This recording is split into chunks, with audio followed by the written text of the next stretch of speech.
c'est Gloria Lausanne. Aujourd'hui, je vais répondre à une question. Pourquoi La Princesse de Clèves est réputée un roman extrêmement ennuyeux? Alors, tout simplement parce que c'est une histoire à laquelle aujourd'hui on n'arrive plus à s'identifier. En effet, la princesse de Clèves est mariée très jeune à un homme beaucoup plus vieux qu'elle, qui l'aime éperdument, mais dont elle n'arrive pas à tomber amoureuse, Monsieur de Clèves, et donc fatalement, elle va tomber amoureuse de quelqu'un d'autre, le duc de Nemours, qui a à peu près le même âge qu'elle et qui surtout est très beau, très élégant.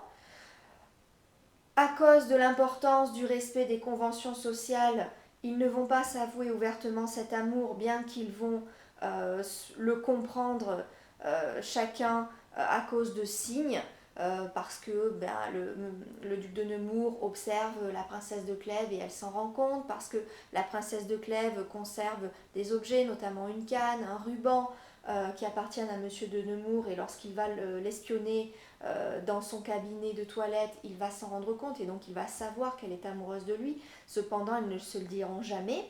Le duc de Nemours ne va pas se marier parce qu'il va espérer que Monsieur de Clèves, qui est plus vieux qu'eux, finira par mourir avant eux et qui pourra épouser la princesse de Clèves.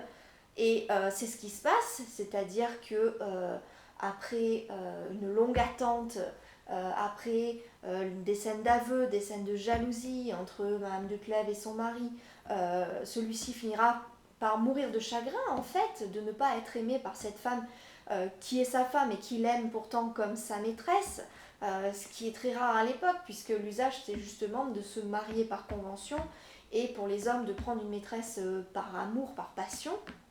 Lui, il a eu ce qu'il croyait être une chance, épouser une femme qu'il aimait passionnément et qu'il aurait volontiers pris pour sa maîtresse s'il n'avait pas été marié avec elle et qu'il ne lui avait pas porté un aussi grand respect.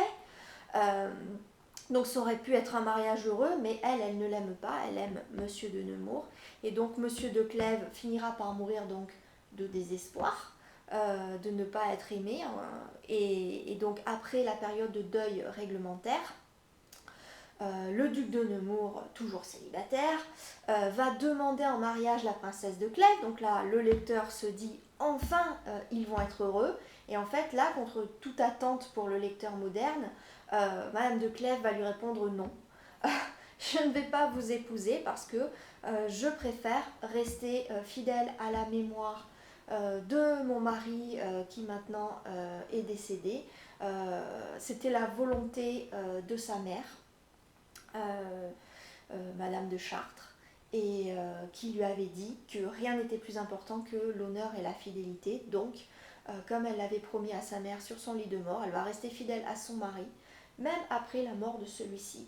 Et donc, finalement, on se dit que ce respect des conventions sociales, finalement, est-ce qu'il vaut mieux que le bonheur de plusieurs personnes, puisque en refusant la demande en mariage de Monsieur de Nemours, qui restait célibataire toute sa vie pour elle, elle fait son malheur à lui. Donc finalement, est-ce que son bonheur à lui, pour le lecteur moderne, n'a pas autant d'importance que la mémoire d'un homme qui est mort?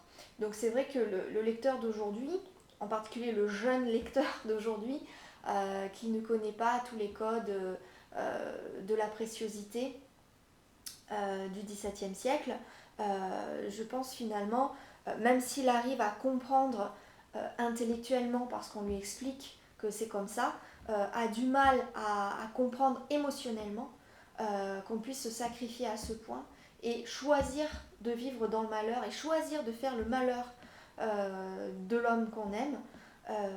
Pour un lecteur d'aujourd'hui, c'est complètement inconcevable. Et donc c'est pour ça que je pense les jeunes bacheliers d'aujourd'hui ont beaucoup beaucoup de mal à lire La Princesse de Clèves. Pourtant c'est un roman qui a une importance capitale dans l'histoire de la littérature française, dans le genre de la préciosité. Voilà, donc c'est la base du roman, tout simplement. Du roman moderne, même si vous ne le voyez pas.